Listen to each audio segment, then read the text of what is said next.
We've often said that missions isn't about building hospitals and wells, but sometimes it is.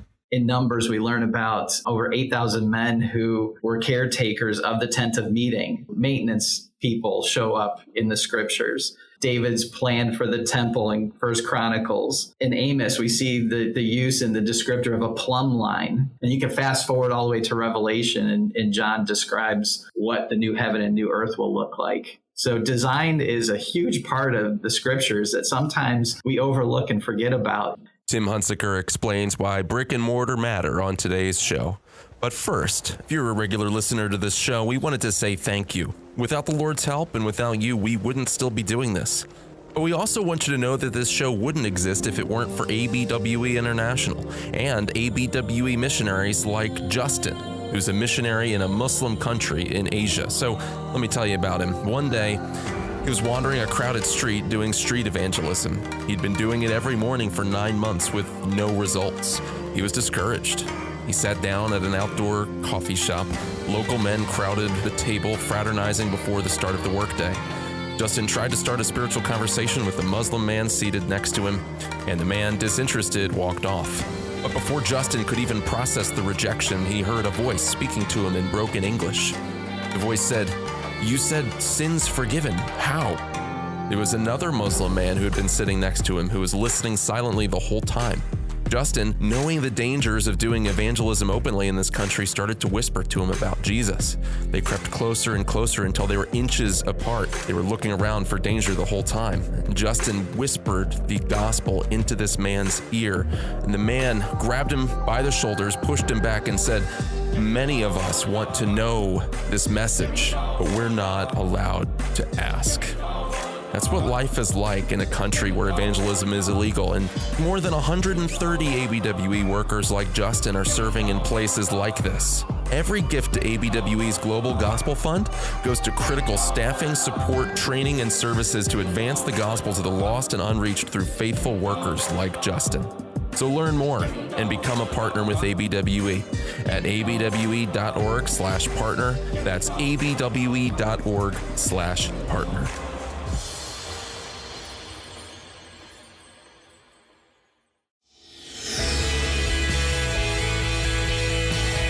Welcome to the Missions Podcast, the show that explores your hard questions on missions, theology, and practice to help goers think and thinkers go. I'm Alex Kochman, Director of Advancement and Communications with ABWE International, joined as always by my partner in crime, the Scott W. Dunford, on the West Coast as Advancement Coordinator with ABWE, and in his very limited free time, also pastoring a growing church, Redeemer Church in Fremont, California, fresh off of vacation. So, didn't know where his mic was, living out of a suitcase. I'm not sure what that's all about, but we made it, Scott. We're here, we're on the air, and it's an exciting thing. It's been too long, hasn't it? Where was your vacay? We went to Wisconsin, and actually Wisconsin wasn't vacation. That was for ABWE. I was working at Life Fest, and that was a good time. And some interesting stories from that for sure. But and then we went to Michigan and just hung out with friends.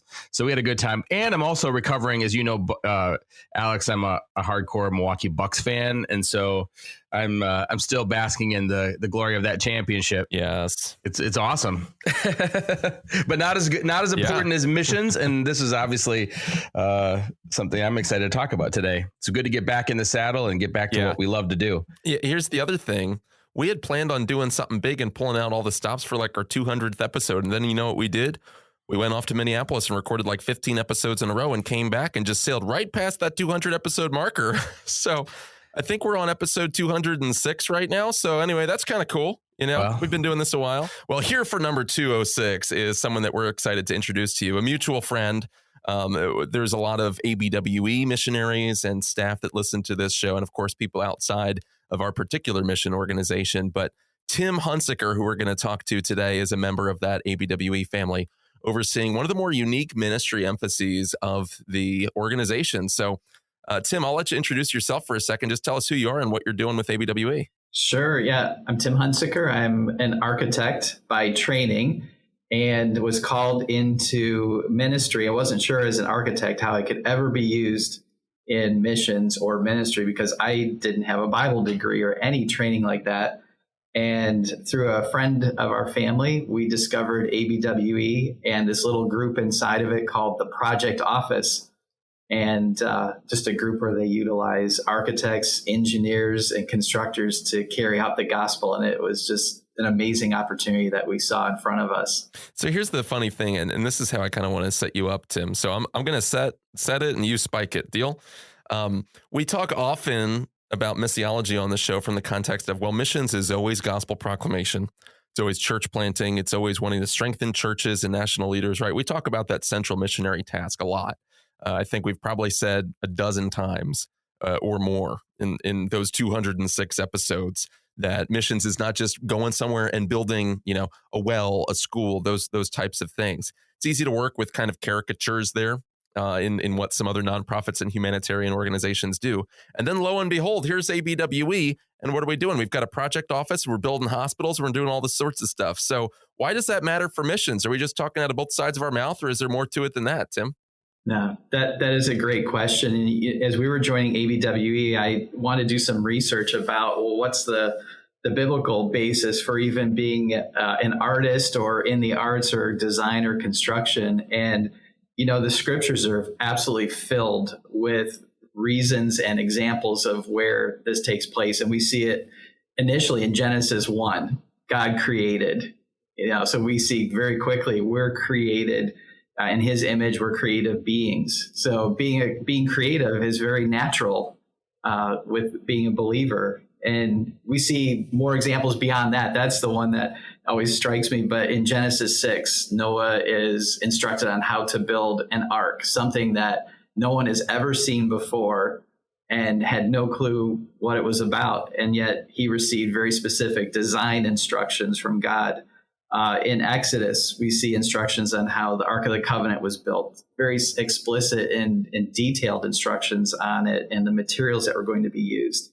In Numbers, we learn about different groups of men, over 8,000 men who were caretakers of the tent of meeting. So maintenance people show up in the scriptures. David's plan for the temple in First Chronicles, and just how that's laid out. Some of the design methods as well are recorded in First Kings and Second Chronicles. In Amos, we see the use in the descriptor of a plumb line. We use a plumb line to keep things straight and true when we're building it. In the book of Amos, out of all places, you see that in there. And you can fast forward all the way to Revelation, and John describes what the new heaven and new earth will look like. So design is a huge part of the scriptures that sometimes we overlook and forget about. And certainly construction backs that up as well. And, one of the great construction examples is Nehemiah rebuilding the wall and the call to go rebuild the wall. So it is all over the place. So, theologically, it certainly has a place in missions. And our team, we look to fulfill that, to be a part of the gospel movement. Now, let me just drill a little deeper on that. Those are great examples that you cited. I love the fact that Bezalel is the first person in the order of Revelation mentioned as having been filled with the Holy Spirit. And what was his job? He was one of the craftsmen in the book of Exodus working on the tabernacle. So there's some neat stuff there. We're also in the new covenant, and we have a spiritual covenant, not a physical covenant with a land, right? And so are we forcing those connections, Tim, or how do you view this as advancing the gospel, which is a message that's written and proclaimed audibly, right? We don't have a temple to build, so how do you wrestle with that? Yeah, that's a difficult thing that many people do wrestle with, because you have to be careful that you're not building something for the sake of it and becoming an idol. That's a danger with anything that was built, and we see that throughout Scripture. And our team, we think about why are we doing this? Why does the project office exist? And we want to design and build with purpose. So then we ask ourselves, well, what is this purpose? And it is to carry out the Great Commission, to take the gospel forward. We just have a different set of tools. We use planning, design, construction to help ministry facilities around the world get built. So if you're a Bible teacher, your tool is all of the writings and the books that people have written through the years to take the gospel message forward. Our team we utilize hammers and nails and drawings and computer-aided drawing and stuff like that to build relationships with people who need to hear the message of Jesus Christ. So we just have a different set of tools in our hand. I would just like to say too, I mean, it's clear in the New Testament that the gospel happens in real places. Yes. It isn't, we tend to think that just, there's a spiritual realm, but God uses means, just like he used the means of the ark to save Noah and his family. He also uses means and tools, and we're peoples of place. I mean, there's a reason why people flock to temples or why they want to build monuments. We are people that even from the very beginning are drawn to places. I mean, God put Adam and Eve in a specific place with specific boundaries. So I think while I think even in house church situations, sometimes those are just very necessary, there is also, I think, a desire of us and sometimes an effective way of doing ministry where we have a place to gather and to let ministry come out of and to be able to be serve as a form of identity for us, which can be, I think, a very healthy and I think is even a biblical pattern there. So we understand the need for place, right? We understand the biblical mandate to create and how we show God's creativity and even the imaging of God in our creating, subcreating. But why should a mission agency put resources into something like construction? I mean, I can hear people even questioning that, like, hey, wouldn't that money be better served taking the gospel to an unreached people group? So here's the question. Why do mission agencies have construction project teams, and how do construction projects serve the goals of ABWE or even any mission? That is a great question that a lot of people struggle with. And you're just trying to think through, why pour the resources into teammates like our project office has? And the best example I can give you of my understanding of this is inside the ABWE context, is that back in 1993, some of the leaders of ABWE did a global tour of all the different fields that were happening. And one of the things they started to see as a common thread were field teams, missionaries trying to build facilities, whether it was a simple one-room church or a multi-room clinic or a school. And they noticed that missionaries who were skilled and trained in teaching the scripture and training and discipling people were derailing their time to work on bricks and mortar. And that is probably the biggest placeholder for why a team like ours is important in helping that, because now a missionary can continue doing the work that they're skilled in and they're called to, and allow someone else who has a talent given by God and a call to come alongside them and help them. And it actually, if you think about it, it multiplies the impact that's going on, because now you're not taking someone off of their responsibility of their field, but you're actually adding more people into the mix. So that allows the focus to continue for the field team or the missionary it's building. It's almost a diaconal ministry, right? Not diagonal. Mm-hmm, mm-hmm. In the book of Acts, right? The apostles are saying we shouldn't give up the ministry of the word and prayer in order to wait on tables. And this is sort of saying, hey, missionaries shouldn't have to give up on evangelism, discipleship, church planting to erect these structures, to do the things that you have to do. And so that's a vital ministry that comes in there, a ministry of service. So tell us about some of the projects you've finished, how they're serving the kingdom, how they're advancing the mission, what kind of lasting impact you're seeing from those, Tim.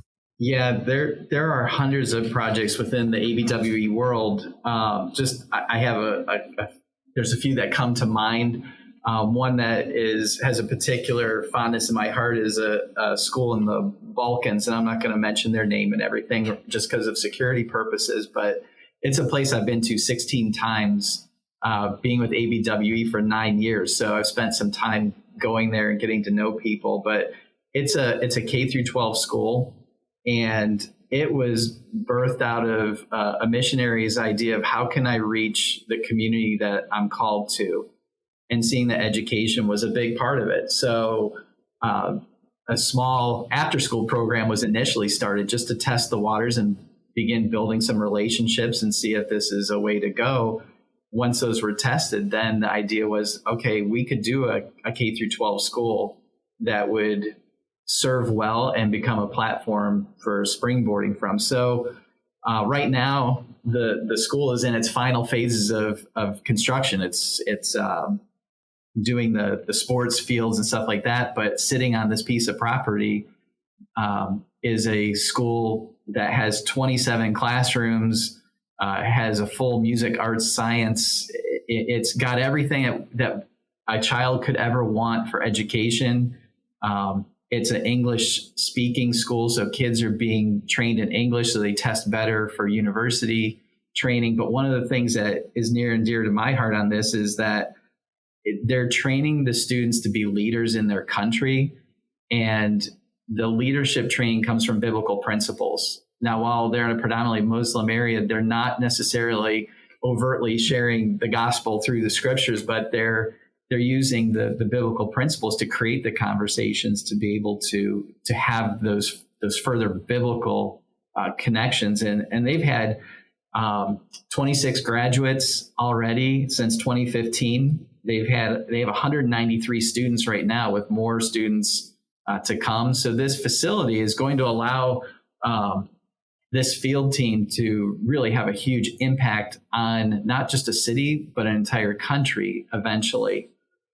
So that's just it's a neat thing. The comments that come out of that from parents are things like the school's changed our entire family. So it's really amazing. Now, here's another potential, I don't want to say criticism, but I think there's important questions that Tim's asking, or excuse me, that Scott's asking and thinking through. And we want to think through why this is strategic. So again, I'm kind of setting you up, but what about the roles of nationals? I think that would be another concern that would come in. And so does it make sense for Westerners to be the ones coming in doing these projects? Shouldn't these be ministries that are self-funded, constructed that way? So how do you guys involve nationals that way and not build a sense of dependency?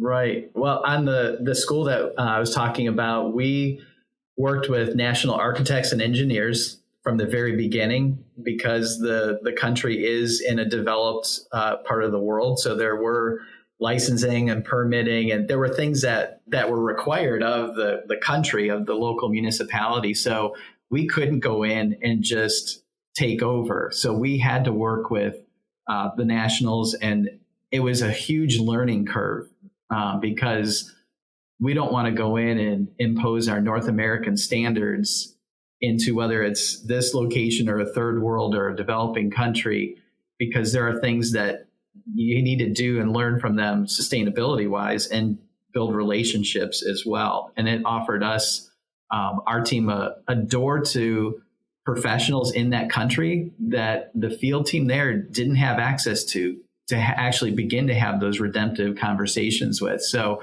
again, we're using our tools in a different way to gain the audience of those that need to hear the gospel. So what are some challenges, though, that you've had along the way? I can't imagine that it's all success stories. There's a lot of cool things to share about God's faithfulness, but where have you run into roadblocks? I mean, have you had places say, no, you can't build that here, and you've had to regroup and reconsider from there? Or maybe a project that never got fully funded and it's just kind of sitting there, half empty. I'm just thinking, like, what are the risks involved in what you're doing too? Yeah. The risks, you're always looking at risks of obviously financial. Can you raise the money? Can that be brought in for it? There are political concerns from time to time. There are certain areas that you might not be able to build in because the risk from a political perspective is too high.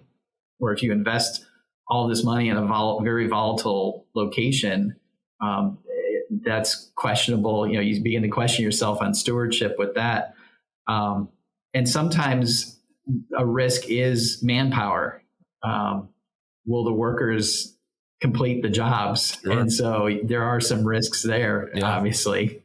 And so how have you addressed those things? How have you how have you seen God show his faithfulness? I mean, all types of missionary projects, ministry projects have those risks, right? But absolutely, but you're going strong. You're moving forward. Yeah, and mitigating those risks is a big part of what our project office team does. It's kind of like an iceberg. The risk that most people see is just the top of the iceberg, but the project office, and whether it's us or a similar team in another group, we see everything that's hiding underneath the waters. And, sometimes it's just taking care of the legal side of things, making sure that there are contracts in place because people will abide by those. It's putting project managers into every project so that way they're monitoring it. It's working through things, not just ignoring things. So there are ways that we do work through that. Even job site safety is something that we in the United States, North American context, that's huge. You go just about anywhere else, job site safety really isn't even looked at. So we try to educate and train as we go for the betterment of the people. So Tim, this set of questions here was sent to us by a listener. This whole conversation was prompted because Kate Bailey, a listener of ours at Ohio State. So shout out to I wasn't going to go that far, Tim. I will. Okay. We have many people on the show who are Michigan fans who would differ with you on that. I know. I'm sorry. I'll remain neutral. I'll be Switzerland on this one. But putting all of that aside, Kate is asking these questions, I would assume, that because she's in one of these degree programs, she's thinking through, how do I use these gifts for the Lord? So, Tim, how would you counsel somebody in that position thinking, okay, I'm not a theologian, right? I'm not a pastor, but I do want to use these skills, and I see places maybe in the developing world or elsewhere where I can put them to use. So how would you guide that person? Yeah, my first recommendation I always give to somebody is, have you gone on a short-term trip? Have you done anything like that to expose yourself to missions, and not even necessarily construction, just exposing yourself to that whole different life, especially if you've been in North America growing up. That's huge. So I always encourage people to do that. I encourage them after they do something like that to volunteer, whether it's with ABWE's project office or a different mission organization's construction team. Volunteering kind of gets your toe into the water to see, where God's leading you. And within our team, we utilize short-term volunteers that go project by project. We have some people that will go for 6 months to a location to serve, and then some will go for career, like myself. So there are a lot of different ways you can do that. And it's great. I love working with people that are exploring what God's calling them into, especially when you're the non-traditional like us, when you're the professional architect or engineer and you don't have that Bible degree. It's fun to walk with people through that and prepare for it. As you were talking, it made me think of, we have a guy here in our church, not a deacon, not a teacher, working in maintenance around the building when he has some free time. And the other day we had a HVAC guy out working on our system, and overhearing him sharing the gospel with this guy, and it just warmed my heart. But it also made me think of so many of the stories I've heard being around ABWE for a long time of missionaries in those construction roles, in those facilities roles, and how, working on these projects shoulder to shoulder with nationals, many of whom are in unreached countries, unreached people groups, and the hours they spend working on something together, and the opportunities that come out of that, and being able to hear of some of these people that are not theologically trained as far as going to seminary in a formal way, and yet have had an incredible ministry, not just in the swinging of a hammer or the turning of a screw, but in gospel proclamation, using something that God has given them in their tool set. And so I'm thankful for men and women like you, Tim, that have used their giftings and their unique skills and their callings to spread the gospel, whether that's building a building or sharing the gospel with someone while you're building a building. It's very exciting to me. So thank you for that ministry. And I hope others will hear about this and go, hey, I never thought I could be in missions, and this is a way that I can use my gifts and talents to spread the gospel. Mm-hmm. Tim, how can people find out more and get involved? Well, they can go to ABWE's website, to abwe.org, and look for opportunities. And there are filters there where you can click on construction. And that brings up a list of some active projects we have, but also provides some generic options. If you're just an architect or an engineer or a carpenter or a plumber, you can click on those opportunities and get in contact with us through that. And I love having personal conversations with each person that checks us out that way. It's a real blessing to hear how God's works in people's hearts that way. Yeah. Hey, there's no such thing as just a carpenter. Our Lord was a carpenter, right, Ed? So we'll include a link to that in the show notes. And if you want to reach out to Tim, you can get to Tim through me. You can email alex@missionspodcast.com with any questions, comments, suggestions for a future episode. But before you go, if this show's been a blessing to you at all, remember to share it, rate it, and subscribe to it, and leave it a positive review and 5-star rating in your podcast platform of choice. That helps the benevolent big tech forces at play get this content in front of others. And get more at missionspodcast.com. Until next time, thanks for listening.